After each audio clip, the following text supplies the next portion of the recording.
né? Então, vou passar a fala para a Elaine. Ela também é historiadora, viu, gente? Formada bacharel em História, agora faz licenciatura. É isso, né? Ou é ao contrário? Eu sou formada em História também, aí a gente pegou essa tarefinha aí.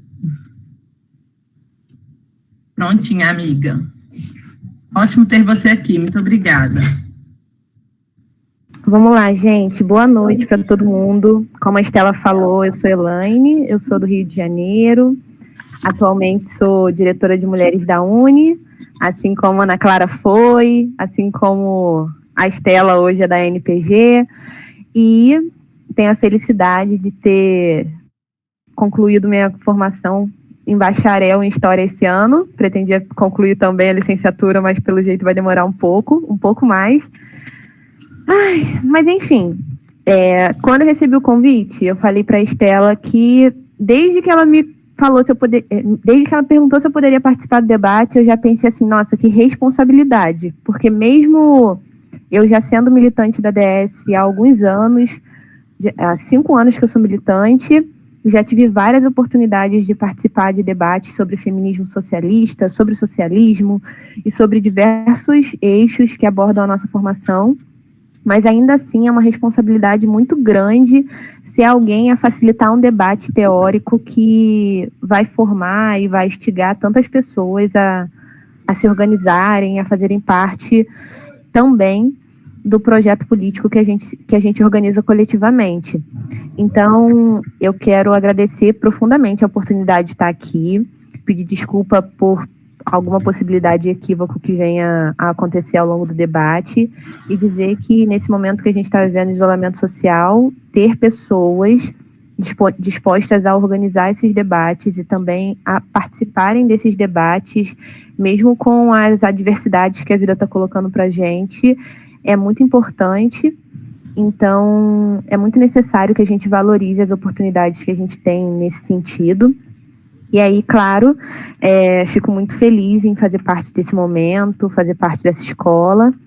Tive a oportunidade de participar de um debate que vocês organizaram, uma vez que eu fui em Minas Gerais, na Casa Socialista, conheci a casa e aí participei de um debate. Gostaria de ter participado do debate sobre o livro Caliban e a Bruxa. Enfim, muito obrigada pela oportunidade.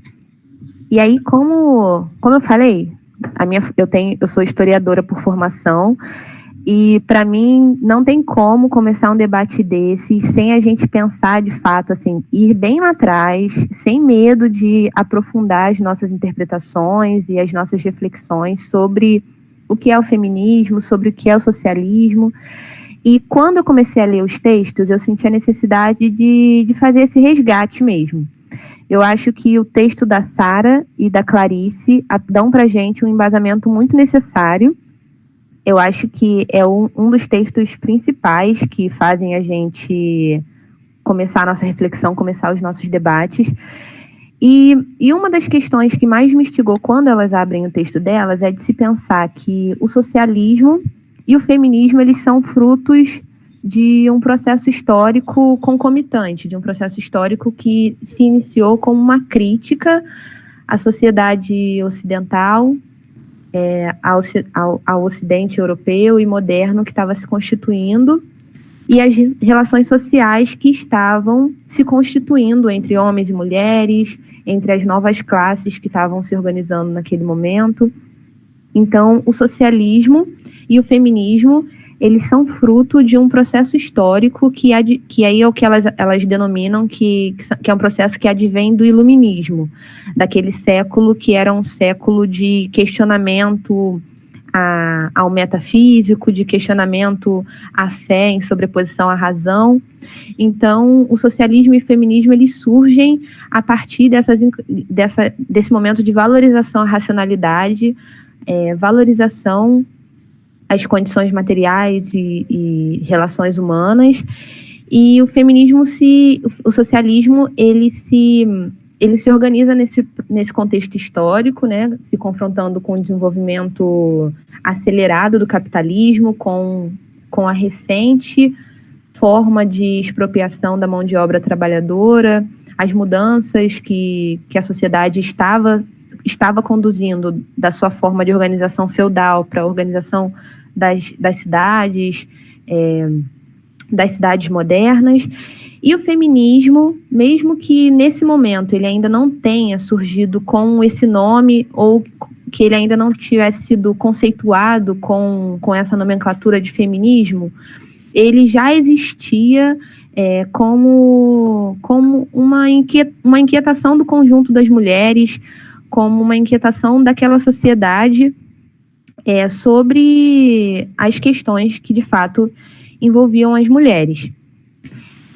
E aí, nesse momento, assim, ainda vamos dizer assim, no século XIX, 1871, houve uma experiência, ainda eu estou falando muito desse lugar localizado na Europa, que foi a Comuna de Paris. E a experiência da Comuna de Paris foi um grande levante popular que aconteceu, onde durante 2 meses a população se rebelou, a população trabalhadora se rebelou com a burguesia local e instituiu uma série de reivindicações por direitos, por mais participação social, por mais participação política. E nesse momento as mulheres conseguiram potencializar sua voz como um dos agentes sociais que reivindicavam cidadania, participação, inspiradas no que tinha sido anteriormente a Revolução Francesa. E pensando, se naquele momento os homens emergiram como sujeitos sociais, sujeitos políticos que reivindicavam lugares na sociedade em contraposição ao que a nobreza colocava para os camponeses, para a população mais pobre, porque as mulheres, até então, um século depois, não tinham ainda o poder de participação ou a possibilidade de atuação social como os homens reivindicavam. E aí tem uma lutadora daquele período que ela tem pouca visibilidade na sua ação, mas que ela era franco-peruana, então ela tem vários escritos que denotam sobre o que era a realidade social nas Américas colonizadas e também na Europa, que estava ali se constituindo como uma sociedade industrial, que é a Flora Tristan. E a Flora Tristan, ela é uma socialista, chamada uma socialista utópica, que inclusive teve a possibilidade de fazer várias reflexões e escritos antes mesmo dos escritos de Marx serem publicizados e serem veiculados como foram veiculados por toda a Europa. E, inclusive, eu a conheci numa das formações da Marcha Mundial das Mulheres, onde a gente ganhou um livro que se chama... Vou lembrar daqui a pouquinho o nome do livro. Revolução Obreira, se não me engano, onde a Flora Tristan, ela cita várias questões em relação ao materialismo dialético, que foi algumas das reflexões que o Marx fez algum tempo depois. E aí, por que eu estou fazendo esse resgate, falando assim de tanto tempo atrás? Porque quando a gente pensa em feminismo socialista, a gente precisa se calçar e se munir das referências históricas que conformam a interpretação e a forma como esse feminismo se consolidou ao longo dos séculos, ao longo das décadas, até chegar a gente. Porque o feminismo em si, ele tem várias correntes interpretativas, tem várias trajetórias marcadas de lutas, vários filmes, vários livros. E aí, quando a gente escolhe falar de feminismo socialista, é porque esse feminismo, ele dialoga com várias outras interpretações teóricas que a gente tem, e mais do que isso, porque ele é um feminismo que orienta as nossas táticas de luta e a forma como a gente interpreta o mundo também.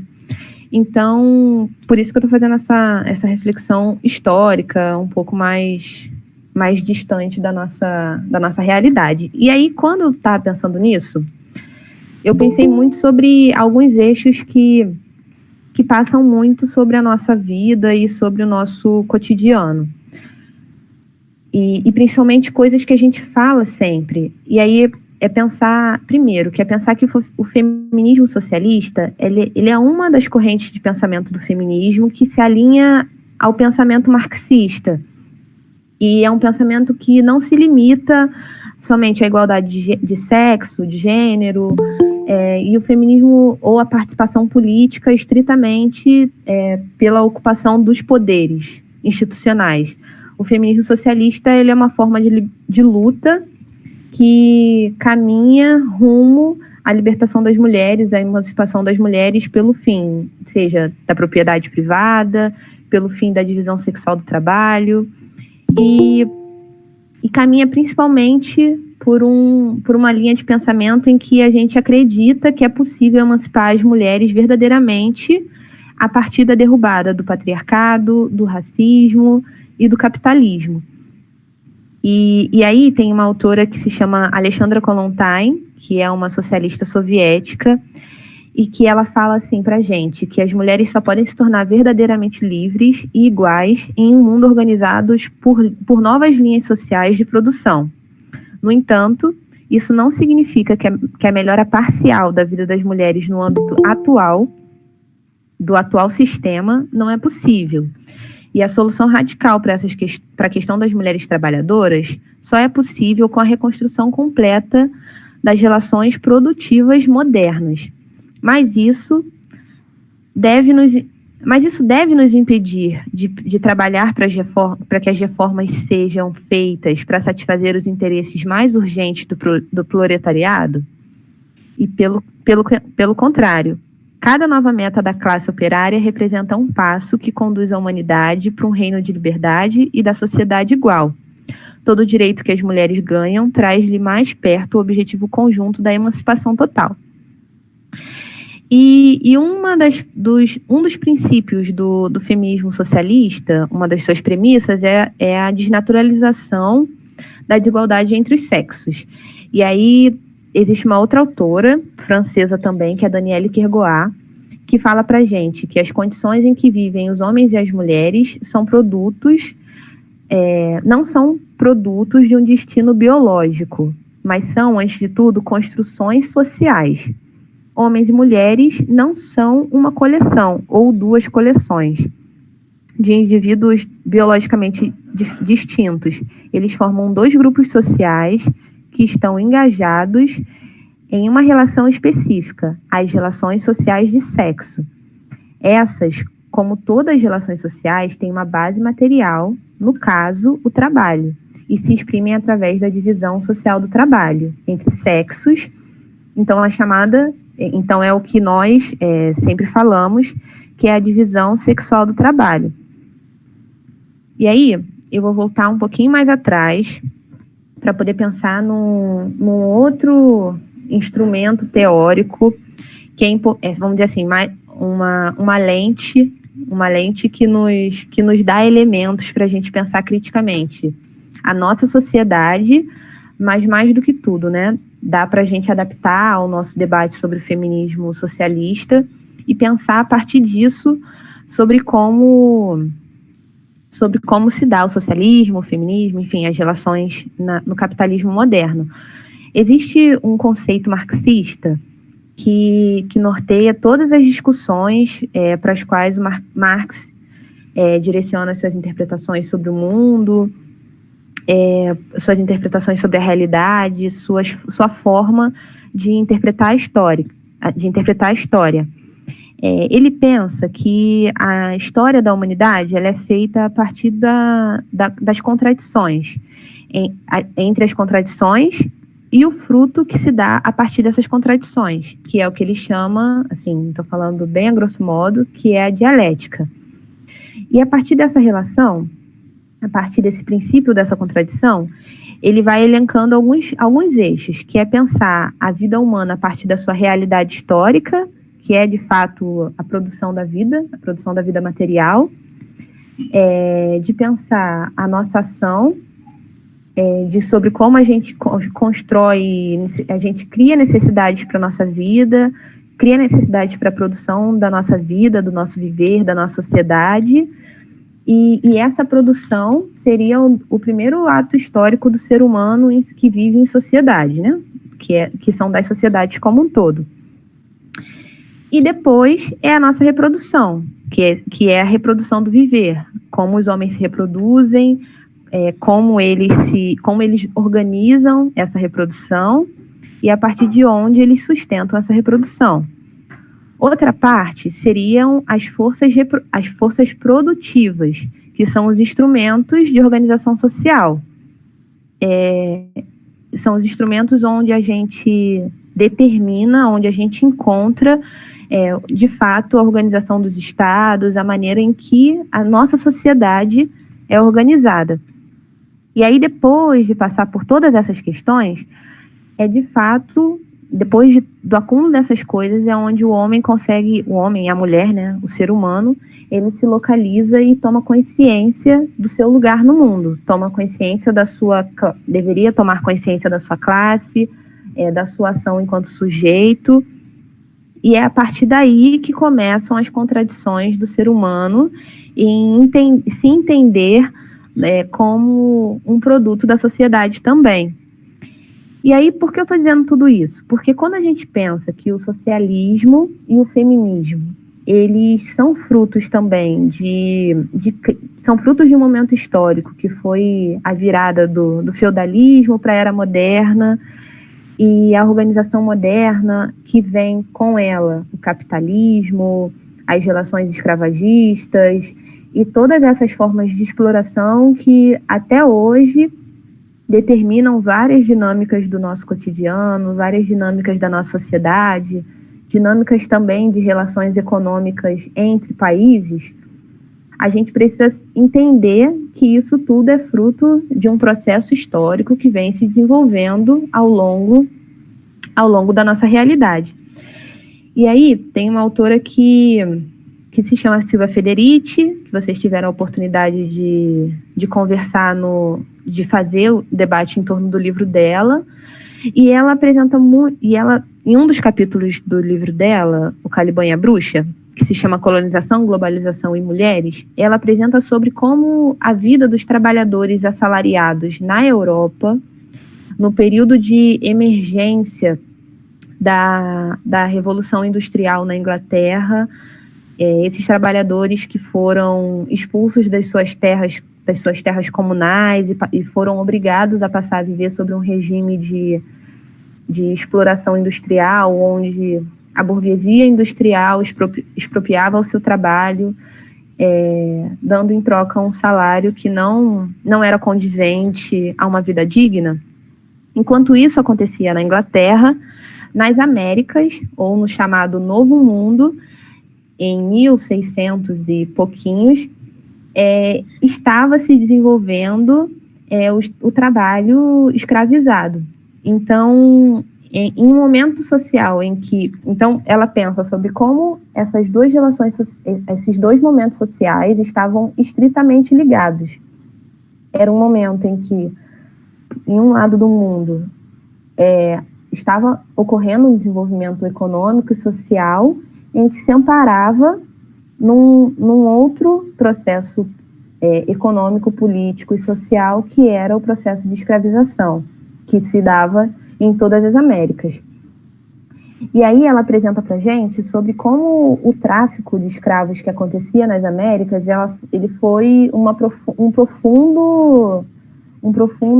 profunda e trágica desgraça histórica para os trabalhadores europeus, porque naquele momento eles viveram sobre uma intensa relação opressiva em que essa implementação desse novo modus de operação de trabalho, ele estava se embasando também na forma como a escravidão se desenvolvia nas Américas. Então, essa forma de trabalho implementada na Revolução Industrial Europeia, ela serviu como um laboratório de experimentação de métodos de controle de trabalho que foram importados desses modelos das sociedades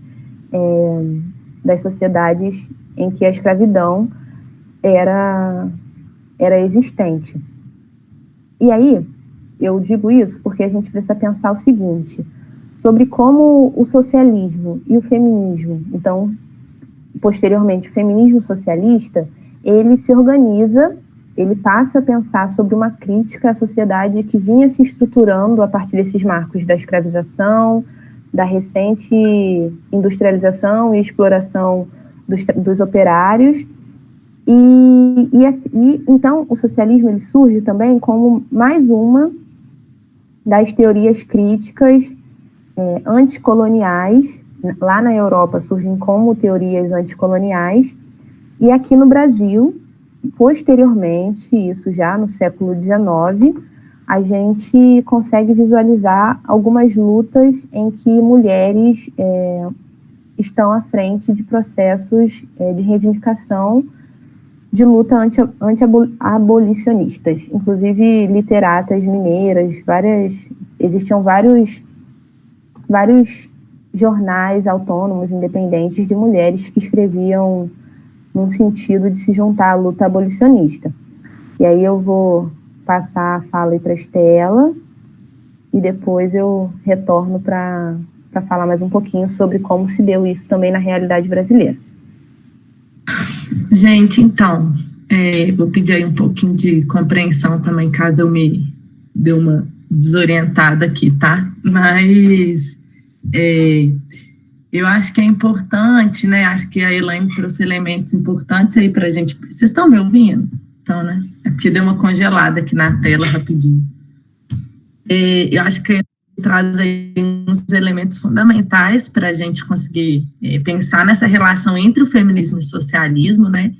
E pensar como que, com esse processo de consolidação do capitalismo, como que essas relações vão se dando, assim, né? Não à toa que o feminismo também vai se organizar aí nesse momento, né, tanto de vida urbana, dessa nova organização do Estado, de uma nova organização do mundo do trabalho, enfim. Então, como que o feminismo, a partir desse momento aí, né, do início do século XX, final do XIX, ele vai começar a se organizar de uma outra forma, assim, né? E aí, nesse sentido,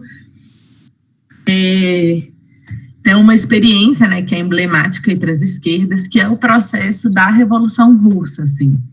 E aí, que é logo ali no início do século XX, né? E eu acho importante a gente começar, né, aprofundando nessa discussão sobre o socialismo e o feminismo, compreendendo, né, como que se dá essa discussão, né? Porque muitas vezes a gente faz uma discussão sobre o feminismo em muitos espaços que parte muito de uma perspectiva às vezes identitária, ou que vai abordar apenas aquela experiência das mulheres de classe média, sufragistas, né? Então, muitas vezes a gente, quando vai pensar na história do feminismo, a gente parte dessa perspectiva, assim. E um dos acontecimentos que causa uma confusão até hoje, assim, né? Eu demorei um tempo para aprender isso, acho que a maioria de nós também, que é da própria compreensão, assim, do 8 de março, né, que hoje é um marco para a nossa organização, né, um marco para que todos os anos a gente se organiza para poder disputar esse espaço. Como que a gente o tempo inteiro tem que... o 8 de março ele foi apropriado, assim, pelo discurso neoliberal de uma forma que coloca como se fosse o dia de reforçar traços da feminilidade, né, então...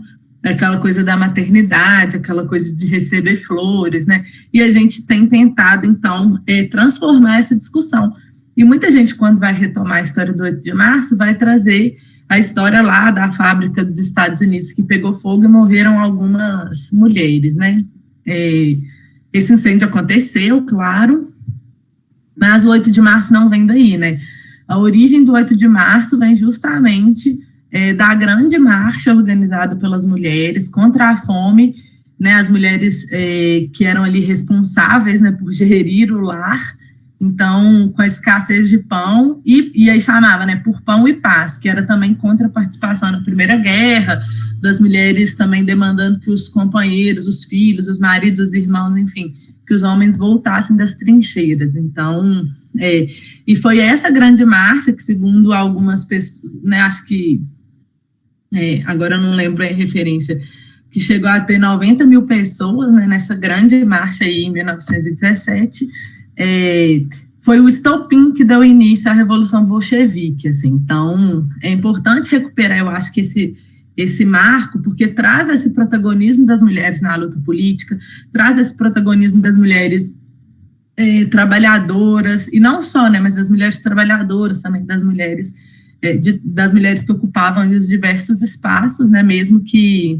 como que essas mulheres, mesmo as que estavam restritas, né, ao espaço privado, elas vão romper com isso, ocupar as ruas, e vai dar origem ao estopim da Revolução Russa, assim. E aí, acho que isso mostra, né, na prática para a gente como que se dá essa intersecção também da luta trabalhadora, do movimento socialista e das lutas feministas, assim, que é um momento emblemático para a história das mulheres, é emblemático para a história das esquerdas e mundial, e foi um processo que teve esse estopim aí, liderado pelas mulheres, né. E aí vai reafirmar, né, a Ana Lu até fala naquele texto suplementar que a gente mandou, que fala sobre o 8 de março, vai falar isso, né, assim, que esse espaço ele vai reafirmar o quanto que o feminismo e o socialismo eles andam juntos, né, e como que essas mulheres elas vão empreender grandes batalhas dentro das esquerdas em defesa dessa compreensão, né, de que o feminismo, a defesa da igualdade entre homens e mulheres, era um elemento fundamental para a gente conseguir defender a igualdade, a emancipação, a liberdade, né, que se o socialismo também não considerasse isso como uma questão fundamental, a gente teria, então, dificuldades, assim, isso foi uma batalha travada por diversas mulheres, né, a gente tem a Kollontai, que a Elaine já citou, a gente tem aí a Clara Zetkin também, então, como que, e várias outras companheiras, né, mas que, desde a Flora Tristan, né, mas como que isso vai se reafirmando, assim, né, mas uma questão importante é que a gente tem que pensar como que isso vai se afirmando não sem uma contradição, né, nos textos que a gente leu para a aula de hoje, assim, quem conseguiu ler, o tempo inteiro isso é afirmado também, né, essa contradição de uma resistência, né, muitos companheiros reforçavam que o lugar da mulher era no espaço familiar, reforçavam o lugar da mulher na família, né, tem toda essa discussão da entrada das mulheres no mercado de trabalho, uma reafirmação de que o lugar das mulheres no mercado de trabalho como ladras de emprego. Então, tem toda essa discussão contraditória aí da dificuldade também que foi para as mulheres conseguirem ir entrando nesse espaço, então, da luta trabalhadora. Mas chegou no momento que se torna impossível, né, projetar uma participação, projetar uma revolução sem a participação das mulheres, assim, né.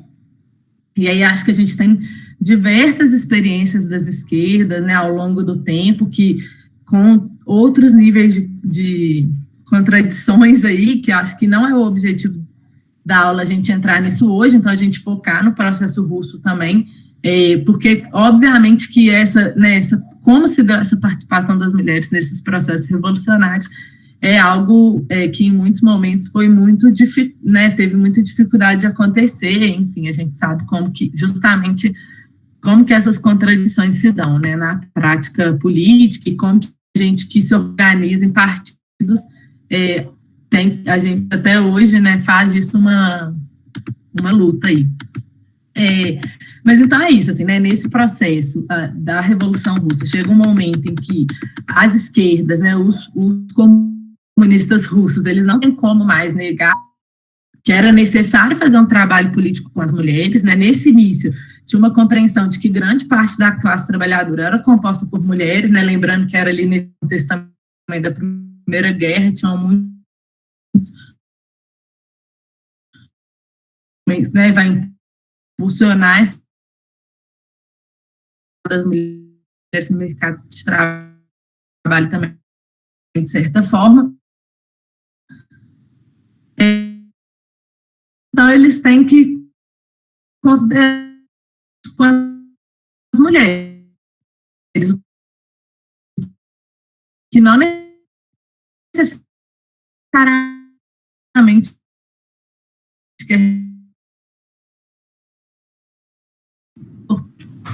incorporar. Estela, desculpa interromper, mas está falhando muito. Só para mim?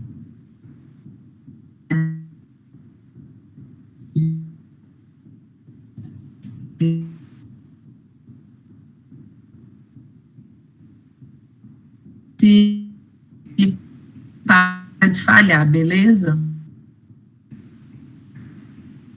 Você quer que eu continue, Estela?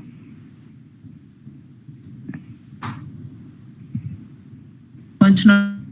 Estela, tenta tirar seu fim, tá? Deixar só o áudio.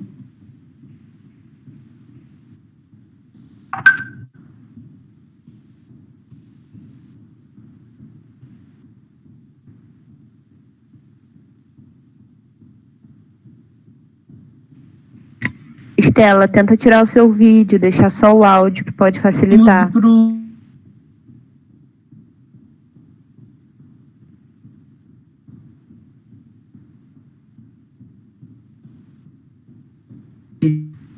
Gente.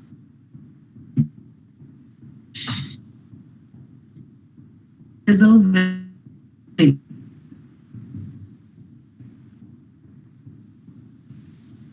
Acho que eu travei. Ficando muito travado, está ficando bastante.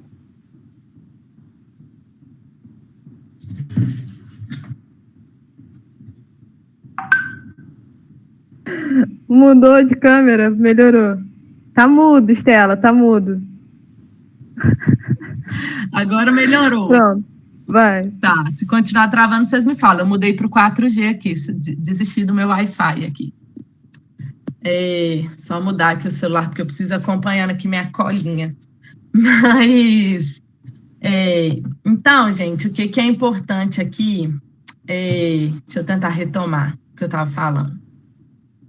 Então, os socialistas russos, né, retomando, eles vão, então, começar a entender que era importante fazer um trabalho político com as mulheres, mas esse trabalho político não necessariamente, né, representava, significava incorporar o debate da igualdade de gênero. Eles tinham uma primeira compreensão de que tinham muitas mulheres ali na classe trabalhadora e que elas seriam fundamentais para o processo revolucionário, o que se prova aí, né, nesse processo do 8 de março, que as mulheres vão representar aí, né, vão fazer um grande ato que vai ser o estopim do processo revolucionário. Dos grandes dirigentes russos, o Lenin, ele fazia essa discussão, né, de como que essa igualdade entre homens e mulheres vai ser uma peça importante para essa busca por igualdade, mas ainda assim, né, uma discussão que tem uma dificuldade de ser incorporada. Assim, a Kollontai, ela vai conseguir, né, depois de muita luta, e acho que ela é uma companheira emblemática para a gente, vale a pena a gente se debruçar assim, nas formulações sobre ela, né? Ela vai conseguir, então, integrar no interior do Partido Comunista Russo esse debate sobre a importância tanto da discussão da emancipação das mulheres, quanto fazer uma propaganda, né? A gente sabe que a propaganda soviética é um elemento fundamental aí para o processo de constituição de consolidação da União Soviética, né, e ela vai conseguir com que essa propaganda seja incorporada, né, a gente tem, inclusive, trabalhos que elaboram sobre isso, sobre essa importância, o papel das mulheres na propaganda soviética. Mas isso não quer dizer que ela não vai ser isolada, né, por companheiros, eles vão demonstrar muita resistência na incorporação dessas pautas o tempo todo, né, demarcando uma má avaliação também sobre as sufragistas, porque existia esse tensionamento, né, dessas mulheres de classe média, burguesas, ricas, sufragistas, e as mulheres da classe trabalhadora. Assim, né, havia, em alguns momentos, de diálogo, mas também tinha um certo preconceito com relação a isso em diversos momentos. Assim. Mas o que a Kollontai vai trazer para a gente de importante, para além dessas questões, são dois debates que ela faz que são fundamentais, né? Que ela vai desenvolver esses conceitos, tanto do amor livre quanto da dupla moral sexual. E o que ela quer dizer com isso, né? Para além dos conceitos em si. É como que, para repensar uma nova sociedade, né? E o processo da revolução se propunha a isso, né? Construir uma nova sociedade, numa outra lógica, numa outra dinâmica de funcionamento, como que para isso a gente também precisava repensar as relações subjetivas, repensar as relações de sexualidade, repensar as relações de gênero, e como que repensar isso tudo, né, repensar o cotidiano era fundamental, principalmente se tratando da defesa da igualdade entre homens e mulheres, da igualdade de gênero. Assim, isso era, inclusive, uma das discordâncias que ela tinha, né, quando a gente vai pensar no Lenin, por quê? Para o Lenin, ele vai considerar que a igualdade entre mulheres e homens é uma peça importante nessa busca por igualdade, mas ele não vai considerar que a transformação das relações subjetivas é fundamental para esse processo, assim, então ele acha que a partir das transformações objetivas isso se daria, assim, né? E aí, nesse sentido, assim, né, a vitória revolucionária, no sentido das transformações objetivas, o processo revolucionário vai tomar diversas medidas, assim, né? Clarice e Sara chegam a falar assim, no dia seguinte, a gente já tem várias novas propostas aí dos comunistas russos para a vida das mulheres. Então, eles vão falar de igualdade salarial, licença maternidade, direito ao divórcio, herança, voto, união livre, educação, tudo isso. Além disso, vão abolir a repressão à homossexualidade, vão declarar ilegal a prostituição, vão legalizar o aborto, então eles vão fazer isso tudo, assim, né? Que são movimentos importantes, né, para a gente conseguir entender, assim. Mas eu acho que aí as autoras, né, elas vão trazer um debate importante, acho que é isso um pouco, né, quando a Elaine traz a Federici, eu penso muito nisso, que é justamente pensar, assim, né, que algumas perspectivas elas vão continuar sendo reforçadas, né, apesar de todos esses elementos, elas vão elencar aí algumas questões que ficam, que mostram o quanto que essas transformações eram muito mais objetivas do que subjetivas, e por isso também, apesar de fundamentais para transformar a vida das mulheres, ainda eram um pouco limitadas, assim, né? E no tema da sexualidade, por exemplo, o corpo das mulheres continuavam sendo visto como propriedade, então a sexualidade, né? A questão da sexualidade muitas vezes continuava sendo tratada como uma questão ou de controle da economia, ou uma questão de reprodução da classe social, né? A Silvia Federici traz isso muito no Caliban e a Bruxa, como que o corpo das mulheres é utilizado, é apropriado dentro dessa lógica da reprodução humana mesmo, né? Mas aí a Wendy Goldman, né, as meninas, a Sara e a Clarice, eu já estou terminando, viu, gente, que eu estou vendo aqui a hora, eu estou empolgada aqui.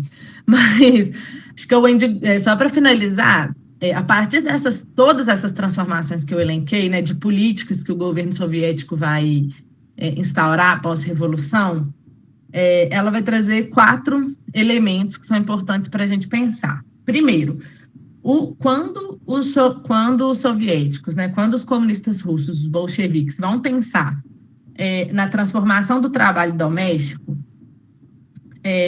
eles vão dizer que o trabalho doméstico é escravizante, ele é improdutivo, e para que as mulheres fossem incorporadas, né, no mundo do trabalho remunerado, né, que é o que é entendido como trabalho, né, elas teriam que se emancipar aí, desse trabalho doméstico. Isso é elemento fundamental para a libertação das mulheres. Mas o que eles vão pensar? Essa responsabilidade tem que ser transferida para o Estado. Então, não há uma reflexão subjetiva de repensar de quem é responsabilizado pelo trabalho doméstico, quem que é responsabilizado por essa discussão da sustentabilidade da vida, né? Então, não se pensa que são as mulheres que são responsabilizadas por isso e os homens não, e que isso deveria ser compartilhado. Só se pensa que isso tem que ser exterminado e ser responsabilidade do Estado. Então, é uma questão mais objetiva do que subjetiva, né? Sobre a participação na economia, a discussão vai se dar, né, que inserir as mulheres, então, nessa reprodução social era um fator-chave para a emancipação. Então, o salário e a independência financeira é fundamental para o processo de independência das mulheres, para que elas se insiram no espaço público. Mas, ao mesmo tempo, né, eles, então, vão tentar aí, segundo as autoras, vão buscar transformar aí a divisão sexual do trabalho a partir disso, né, de transferir o trabalho doméstico para o Estado e de garantir que as mulheres tenham aí salário igual, enfim.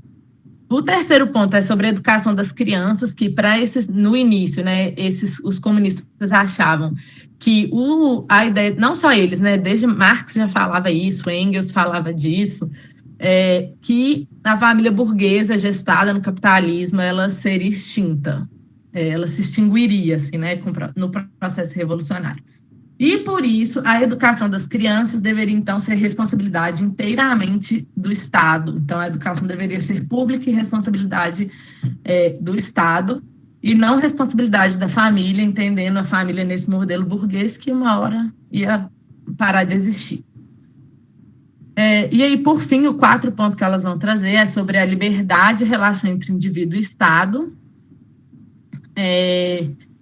que eu acho que é algo que elas vão apontar, que as autoras vão apontar como uma contradição, né? Como que, ao mesmo tempo que se expandia um debate sobre liberdade, se criavam regras que iam limitar, fazer um controle maior sobre as escolhas individuais, né? Então, elas vão apresentar esse ponto, que é outra questão fundamental, assim, né? Para a gente conseguir pensar aí de que forma que eles estavam aí pensando e propondo essa transformação das relações de gênero. E aí, gente, por fim, deixa eu ver aqui se eu esqueci de alguma coisa. Acho que é um pouco isso, assim, né? Essas feministas russas, então, elas vão começar a questionar também, né, essas transformações só objetivas e pensar como que essas relações subjetivas, que principalmente a Kollontai traz, seriam fundamentais para a transformação, né? Então, uma transformação cotidiana, uma transformação da vida cotidiana seria fundamental para esse processo de transformação da sociedade. E aí, apontando um pouco, acho que os limites dessa experiência soviética, a gente entender também que, assim, né, com o stalinismo, o stalinismo vai transformar um pouco isso, a partir do momento que Stalin se torna aí o líder máximo da revolução da União Soviética, a gente vai ter, né, um grande retrocesso na vida das mulheres, o aborto é criminalizado de novo, a gente tem um culto à maternidade muito grande, então esse é um processo que vai se consolidar e que, infelizmente, assim, é muito do que ficou, assim, né, muito do que ficou para as esquerdas e que a gente vê até hoje sendo colocado como que essa discussão, né, rasa, que não é real, que é de que o feminismo, né, de que o debate de gênero ele deve ser subestimado, a questão de classe, né, acho que é uma discussão que a gente também viu um pouco com a Ana Lu e com a Tatal, de como que isso não está presente em Marx, né, não é essa discussão, ela não é feita a partir desses parâmetros de compreender que o debate de gênero dividiria a classe trabalhadora e que também é uma questão secundária, que fazendo a revolução e resolvendo a questão de classe, isso se resolveria, né? O acúmulo que a gente tem, prático e teórico das esquerdas, mostra para a gente o contrário, né? Mostra as experiências contrárias a essa percepção, que, a meu ver, muito vem dessa herança do stalinismo, assim, né? De como que o stalinismo vai criar uma outra... vai reverter, assim, esses avanços que foram conquistados aí nos debates de gênero. Então, acho que isso é importante da gente reforçar, né? Porque muitas vezes a gente vê isso até hoje, às vezes, né? Em alguns partidos, algumas organizações de esquerda, e acho que a gente tem que tomar o cuidado, né? Acho que essa retomada desse pensamento histórico é importante justamente para a gente perceber que isso não se dava dessa forma, assim, né? Não se deu dessa forma, e eu acho que também para a gente tentar, acho que a gente tem que tentar superar um pouco, e aí é uma opinião pessoal minha, né, assim, não é das autoras, mas eu acho que superar um pouco uma leitura que a gente tem muitas vezes do movimento feminista, das ondas do movimento feminista, que é muito focado no feminismo europeu, no feminismo norte-americano, que óbvio que está em diálogo, né, com a realidade das mulheres latino-americanas, assim, isso chega na América Latina, a gente tem uma discussão em torno disso, mas que eu acho que a gente tem que aprofundar um pouco melhor essas discussões aí, acho que a gente consegue também discutir isso, enfim, e acho que a gente falando um pouco do Brasil ajuda a gente um pouco a pensar nisso, assim, mas eu acho que é isso, assim, sobre a experiência soviética que é emblemática para as esquerdas aí. Eu me empolguei, gente, desculpa. Sempre assim, Estela, a gente estava nervosa aqui, pensando se a gente ia dar conta de falar, e quando começa a falar, fala dessa. E a Cacala, que está mediando, me diz quanto tempo a gente ainda tem para seguir apresentando o debate, antes de abrir para as outras contribuições. Por favor. Ou você mesmo? Elaine, eu acho que como são duas, assim, se você conseguir concluir em 15 minutos, você acha que é possível? Porque ainda a gente tem 45 minutos de debate, assim, dentro do teto que a gente estabeleceu. Tá bom.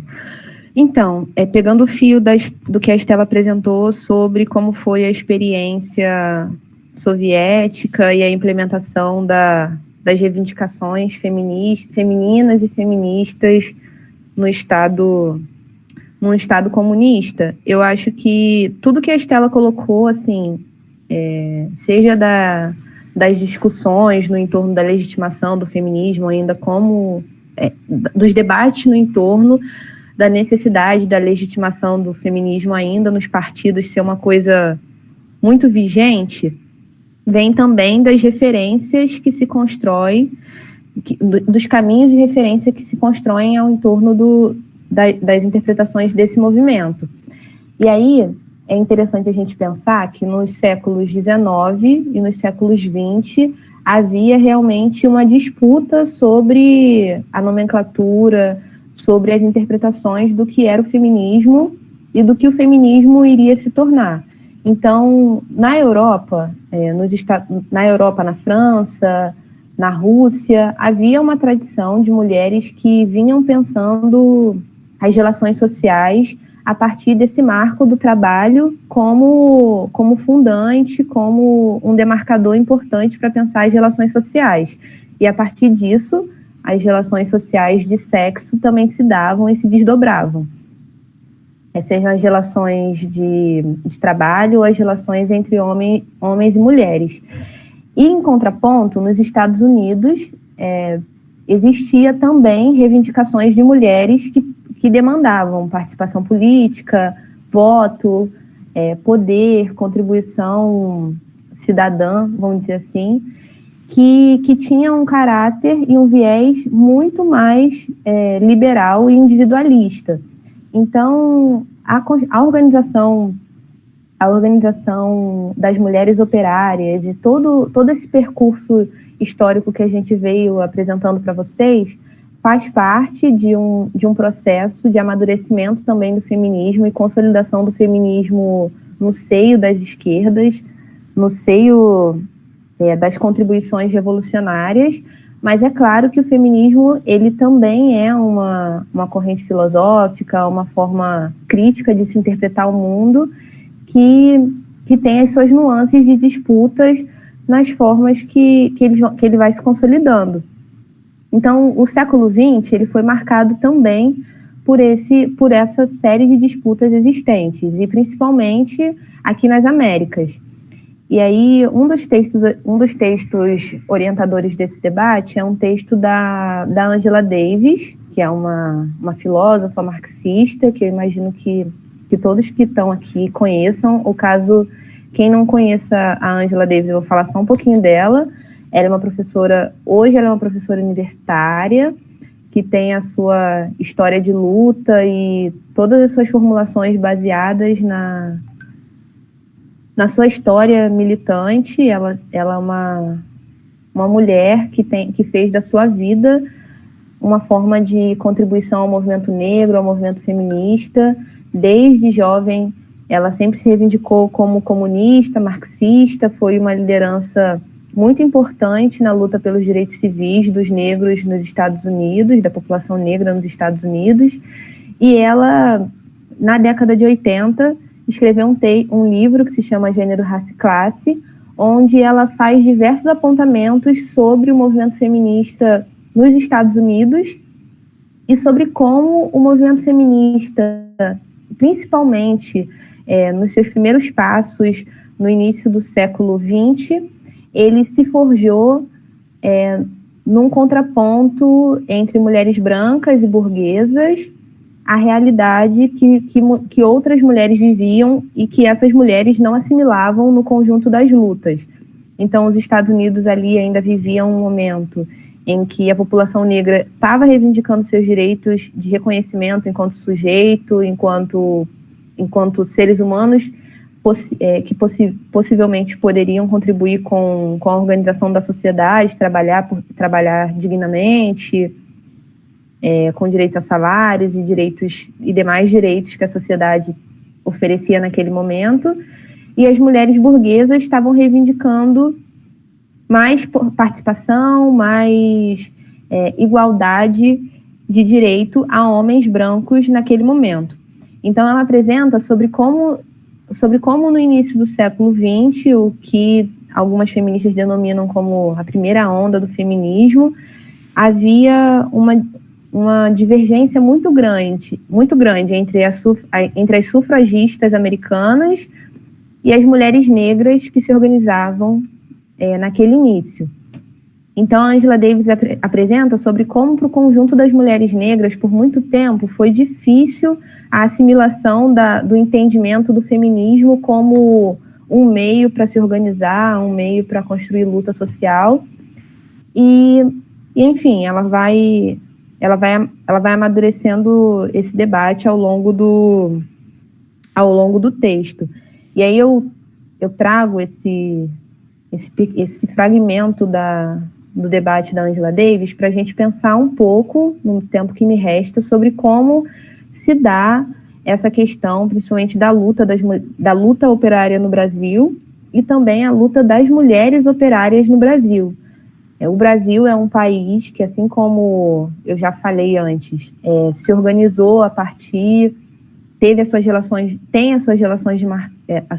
de trabalho e relações sociais marcadas pelo que foi a exploração escravagista nos 300 anos de escravidão colonial, 300 anos de organização colonial que aconteceram aqui, e assim como em outros países da América, tem esses traços marcados, determinantes na nossa organização social. E então, quando a gente pensa sobre a realidade brasileira, a gente tem um grande desafio, que é pensar onde se inserem, ou quem são os sujeitos que se inserem na organização do feminismo no Brasil. O feminismo no Brasil, ele também surge a partir do seio das mulheres brancas e acadêmicas. A gente tem uma grande liderança que surgiu na Federação pelo Direito das Mulheres Brasileiras, que é a Berta Lourdes, que foi uma bióloga que teve a oportunidade de ir a alguns encontros internacionais que aconteceram em outros países, e a partir daí se forjou como uma das lideranças políticas feministas naquele momento, mas que também seguia essa linha muito vinculada à ação individual, que era a ação das sufragetes, das sufragistas norte-americanas, e ainda pensando muito a partir dessa noção de participação institucional, e com pouca noção de classe ou da luta conjunta antirracista.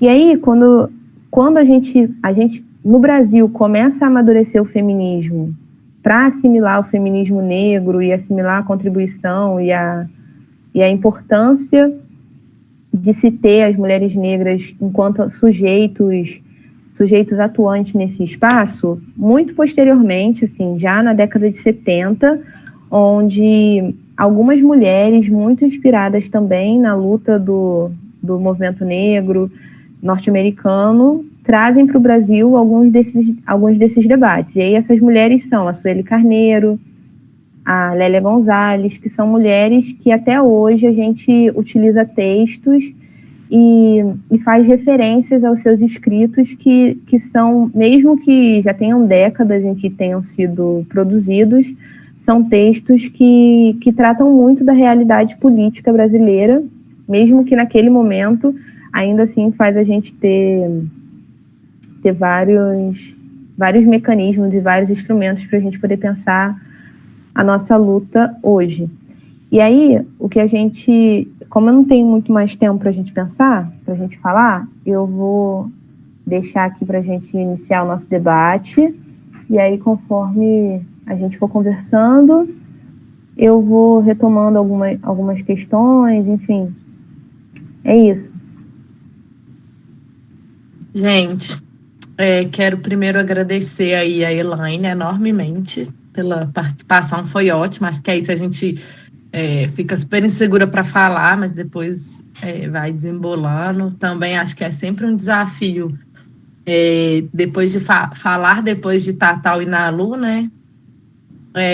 Não só porque elas são referências para a gente aí, mas também porque elas já fizeram isso várias vezes, né? Então acho que elas têm uma prática maior de fazer essas discussões do que a gente tem, né? Então, elas têm uma didática, uma capacidade de síntese incrível. Assim como a Sara e a Clarice têm de ter conseguido colocar tanta coisa num texto de 20 páginas, né? Porque se eu fosse escrever aquilo tudo, daria umas 60, eu acho. Mas, também quero fazer aqui uma autocrítica, né? Eu, como historiadora, aí, deixar esse debate gigante para um encontro só. Acho que ficou muita informação para a gente trabalhar num dia só. Mas é isso, né?